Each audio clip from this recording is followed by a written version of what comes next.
Welcome back everyone to another important video of interpretation question answer series।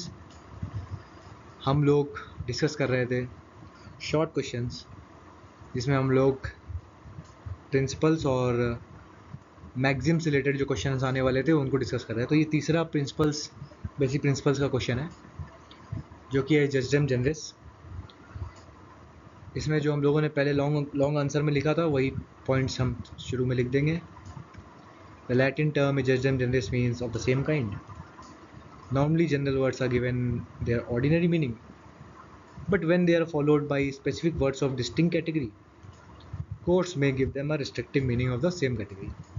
Normally general words को उनकी ordinary meaning दी जाती है, लेकिन जब उनको specific words follow कर रहे हो किसी category के, तो ऐसे केस में अगर कोर्ट को लगता है ज़रूरी तो वो उन जनरल वर्ड्स को रिस्ट्रिक्टिव मीनिंग दे सकता है उसी सेम कैटेगरी की। यानी किसी प्रोविजन में लिखा हुआ है cars, trucks, buses and other vehicles, तो अदर व्हीकल जनरल वर्ड हो गया, car, truck, buses specific words हो गए कैटेगरी के।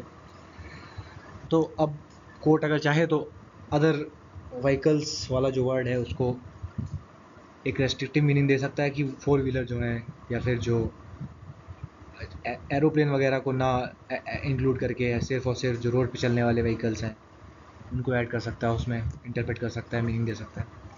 तो ये होता है जजडम जनरस की प्रिंसिपल अप्लाई करना। Because of using specific words legislature has shown its intention to that effect. तो ऐसा इसलिए करते हैं क्योंकि अगर स्पेसिफिक वर्ड्स लेजिस्लेचर ने लिखे हुए हैं जनरल वर्ड्स के साथ में, तो लेजिस्लेचर ने इसी को इशारा किया है। एक केस देख लेते हैं, Uttar Pradesh electricity board versus Harishankar. The Supreme Court has laid down 5 essential elements for this rule. First, a statute contained an enumeration of specific words. The subjects of enumeration constitute a class or category, यानी कि specific words line से होने जरूरी हैं। दूसरी चीज़ कि जो भी सब्जेक्ट्स है उस इन्यूमरेशन, उस लिस्ट के, उन सब्जेक्ट्स से मिलके कोई क्लास या कोई कैटेगरी बन रही हो। अब जैसे कार और बस वाला एग्जांपल हम बात कर रहे थे, तो अब कार बस में एकदम से हमने एरोप्लेन भी डाल दिया, शिप भी डाल दी, तो अब इसको कैटेगरी बना पाना मुश्किल है, एक क्लास में डाल पाना इसके सब्जेक्ट्स को मुश्किल है ना। तो इसलिए जो इन्यूमरेशन है वो कॉन्स्टिट्यूट करना चाहिए क्लास या कैटेगरी। दैट क्लास और category is not exhausted by enumeration.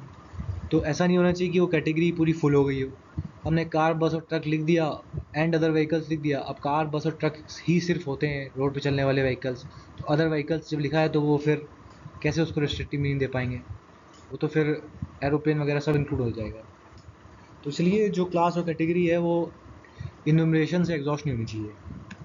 Fourth, the general term follow the enumeration. तो जो जनरल टर्म है वो भी इन्यूमरेशन का पार्ट हो पाए, ऐसा जनरल टर्म यूज़ होना चाहिए। अब अदर व्हीकल्स अगर लिखा था तो ठीक था, लेकिन अगर कुछ लिखा होता अदर वेजिटेबल्स तो नहीं हो पाता। No indication of different legislative intent, और कोई ऐसा लेजिस्लेचर ने मेंशन ना कर रखा हो कुछ इस तरीके में कि जो जनरल वर्ड है उसको रिस्ट्रिक्टिव मीनिंग नहीं देनी है, ऐसा कुछ।